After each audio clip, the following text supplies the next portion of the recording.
Өгей шешенің жасаған жаман іс-әрекеттері кейіпкер өзінің басынан өткен оқиғасымен бөліскісі келеді. Сіздермен өмірден алынған арнасы қазақша каналға қолдау білдіріп лайк басып, подписка жасап кетіңіздер. Біреудің жасаған қателігінен сабақ алсын деген мақсатта ашылған арна. Ендеше әңгімемізді бастайық. Әкем анамнан мен балабақша оқып жүрген кезде ажырасып кеткен.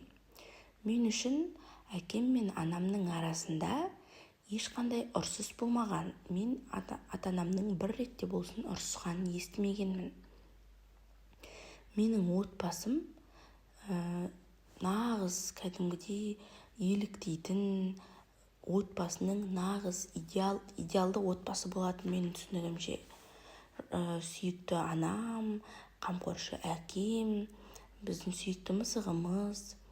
Бірақ барлығы біз ойлағандай бола бермейді. Яғни маған ол кезде ата-анамның басындағы проблемалар қызықты болмаған, немесе әкем, анам ештеңе білдірмеген.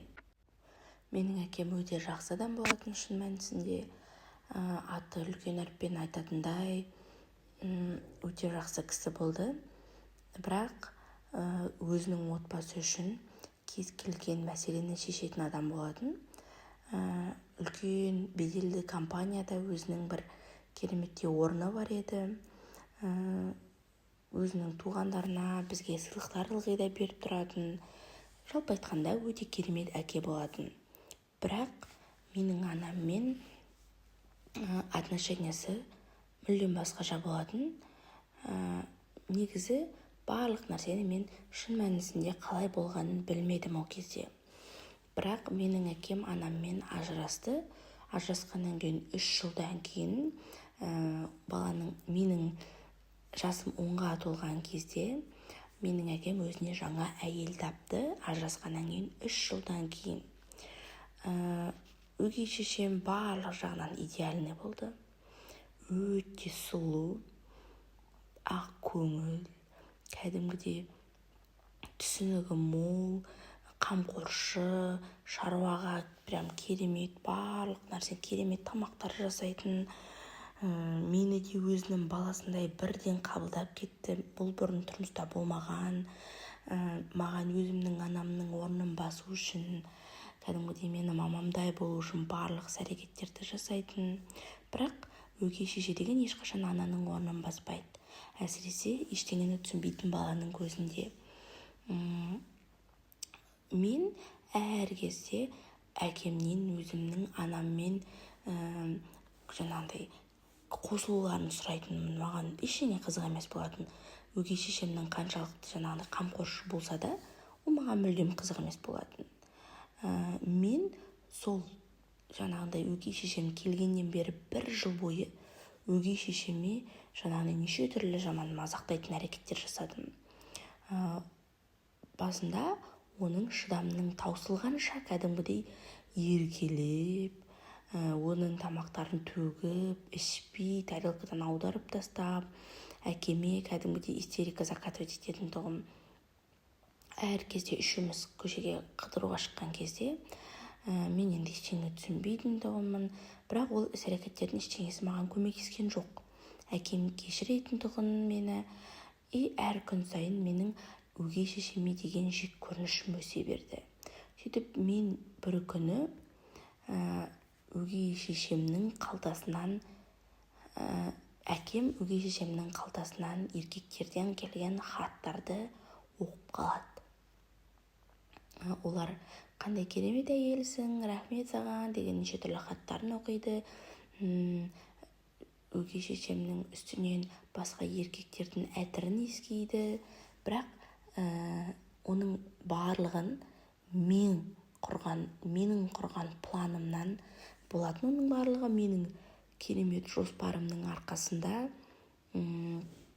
Ол хатты мектептегі класстастарыма жаздыратын тұғым, әртүрлі махаббат хаттарын үлкен еркектердің атына жаздыратын тұғым. Сөйтіп үлкендерден үлкен еркектердің кәдімгі себетін мужской одеколондарын себетін тұғын. И қалай ойлайсыздар, не болды деп? Әрине барлығы керемет болды. Әкем бір кезде жаңағы хатты тауып алып сұрайды, мынау не деп. Мен сенен соңғы рет өтініп сұрайын, бұл не екенін айтайды. Сен не маған измена етіп жүрсің ба деп, мен көзіме шөп салып жүрсің ба деп жыныстап сұрайды. Сөйтіп бақыламай түсіп қалғанда ол запискаларды мен өзім әдейі подставить еткем оны. Сөйтіп айтады, кешір мені, тыныштал. Кәдімгідей менің өзім шоке болып тұрмын, мен бұны бірінші рет көріп тұрмын. Білмеймін бұл хаттар менің қалтамда қалай болғанын деп. Бірақ ол хаттарда бұл әйелдің аты жазылғанда шынымен деп Құдаймен жалбарынып, одан кешірім сұрап, оған менің қатысым жоқ, мен сенің көзіңе ешқашан шөп салмағанмын, салмаймын да, мен саған тұрмысқа шыққалы бері адалмын дейді. Әр күні мен саған адал болдым деп көзінде жас тұнып тұрып, жылап тұрып, әйел күйеуінен кешірім сұрайды. Сонда бұл хаттар өтірік десек, ал мынау еркектің одеколоны не? Саған бақыламай жарылып кетті ма деп. Сөйтіп, мен сенің көзіңе шөп салсам, мен осындай уликалардан құтылмайды деп ойлайсың ба? Мен сонда қаншама хатпен қалтамда сенің не келеді деп ойлайсың ба дейді әйел. Сөйтіп, ештеңе де болмайды. Еркек оны кешірмейді. Айтады, все болды, боссың деп. Айтады, просто әйел айтады да, бұл мүмкін біреудің әдейі істеп жатқан шығар деп. Бірақ бала екендігін ол да білген жоқ. Енді қаншама жыл отау құрдық, сонда мен саған өтірік айтады деп ойлайсың ба деп. Әйтеуір қанша жалбарынып жалынса да күйеуі кешірген жоқ. Мойында, сен жүріс қойғатынсың. Мен бір рет аузым күйгенінен қалмай, екінші тағы да осындай жаман қатынға жолықтым. Құдайға рахмет, уақытлы көзімді ашқанына. Сен сияқты 200-ді қара бет қатынмен тұрмай-ақ қойдым өмір бақи, үйімнен құры деп жаңа әйелді үйінен қуып шығады. Осы әңгімеден кейін әйелі кетіп қалады, ал бала оған, яғни мен оған қатты қуанамын. Мен үшін әрине ең маңыздысы өгей шешемнің үйден кеткені болатын. Ол қанша жерден жақсы болса да бәрібір туған анамдай болмайды. Енді әкемде басқа себеп жоқ, анамды әкелмейтіндей. Енді анамды әкеліп алсақ, біз бақытты отбасы боламыз деп ойладым. Бірақ анам осыдан 1 жыл бұрын әкеме келген, жоқ, жарты жыл бұрын әкеме келген кезде әкем оны үйден кәдімгідей енді көрмейтіндей етіп боқтап үйден қуып шыққан болатын анамды. Әрине барлығы мен ойлағандай болған жоқ. Әкем анамнан кешірім сұрамақ түгелі өзінің өмірін құртып алды. Жиі апталап, күн салып ішуді бастады, ішімдік ішуді. Өзінің якобы достарымен үйге әйелдер алып келетін болды. Одан ақшаған алып кететін әкемнен.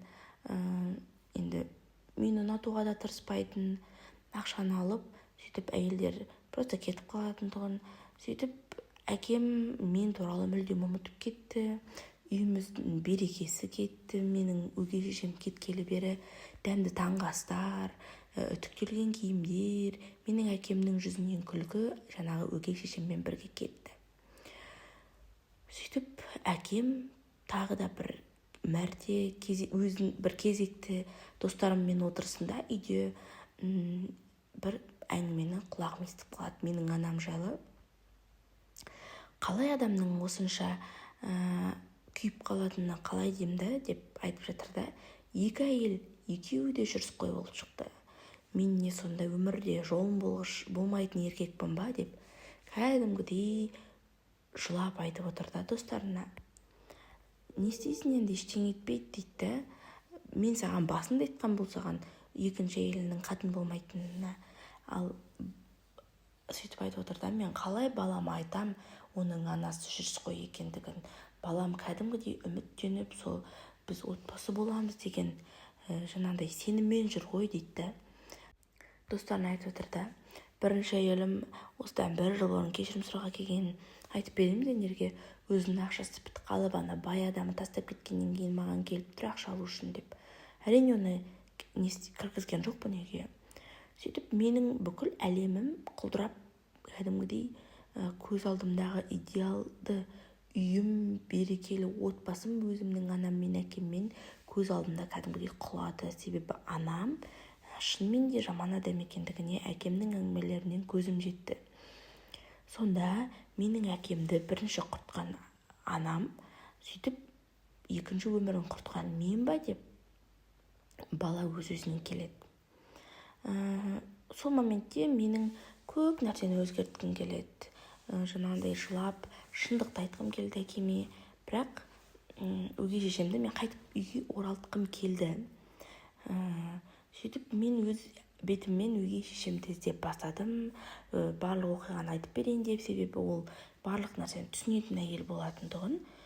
Сөйтіп өгей шешемді аңдып жүрген кезде кәдімгідей 2 қабат іші бар екенін көрдім. Сөйтіп ойладым, бұл шынымен де менің әкемнің көзіне шөп салған екен ғой 2 қабат болғанына қарағанда деп. Сөйтіп мен оған жақындаған жоқпын. Жылдар өтті, мен оқу бітірдім, мен университет бітірдім. Сөйтіп мен жасым 24-ке келді. Қаншама жылдар өтсе де менің әкем мүлдем өзгерген жоқ, себебі махаббаттан менің әкемнің жол болмайтын. Әйелдермен жүрсе олардың көзіне шөп салуды бастады әкем. Енді оның жүрегіне тиген ауырлықты басқа әйелдерге сезіндіргісі келген болар деп түсіндім мен. Сөйтіп шынымен де мен не істерімді білген жоқпын. Содан кейін әкем бір кезде ауырып больницаға түсіп қалды, ауруханаға. 24 жасымда әкем қайтыс болды. Тамырындағы жаңағыдай тромб жарылып кеткен. Әкемді біз құтқара алмадық. Әкемнің басында тұрған кезде кетіп бара жатсам, жаңағыдай сол маңайда жаңағы менің өгей шешемді бақылап қалдым. Көзім шалып қалды. Қасымда кішкентай қызы бар екен. Қасымыздан өтіп бара жатты, менің тұрғанымды бақылаған жоқ. Қыз менің әкемнің копиясы болатын, бірақ қыз версиясы. Мен кәдімгідей шын мәнінде не істерімді білмей қалдым, себебі барлық нәрсеге мен кінәлімін ғой. Бұрылып қарадым да тіземмен өгей шешемнің алдына құладым. Кешіріңіз мені, кешіріңіз деп жылап. Ол бірден маған қарады да, ойбай балам, не болды, тұр, ештеңе етпейді, тұр, барлық нәрсені тұрып айтып бер деп маған. Сөйтіп барлық мән-жайды айтып бердім. Барлығына мен кінәлімін. Мен сендердің әкемнің де тірі кезінде бақытты болғанын қалаған жоқпын. Сені де бақытыңнан айырдым. Кешірші мені деп кешірім сұрадым. Енді ештеңе етпейді балам. Өткен нәрсені өзгерте алмаймыз. Сен бала болдың. Оны үлкен адамдар өздері шешу керек ол мәселелерді. Қалай болды, солай болды. Ештеңе етпейді енді, біз қанша өкінсек те өткенді қайтып айналдыра алмаймыз. Мынау сенің қарындасың деп қасында тұрған кішкентай қызды көрсетті. Енді мүмкіндік берсең, барлығын өзгертейік, барлығын қайта қалпына келтірейік. Бәрібір мен сенің әкеңді қатты жақсы көргенмін, өлгенше жақсы көріп кеттім сенің әкеңді. Сөйтіп сол күннен бастап үшеуі бір отбасы болып бірге тұрады. Бір-бірін кешірді, бақытты отбасы болып өмір сүрулерін жалғастырды деп кейіпкер өз оқиғасын аяқтайды. Қазақша каналға қолдау білдіріп, лайк басып, подписка жасап кетіңіздер. Осындай қателіктерді өскелең ұрпақ естісін, көрсін, ішкілікке салынбасын, өмірдегі әр проблеманың шешуі бар деп аяқтағым келеді. Сіздермен болған өмірден алынған арнасы. Өздеріңіздің ой-пікірлеріңіз, алып қосарларыңыз болса, комментарийге пікіріңізді қалдырып кетіңіз.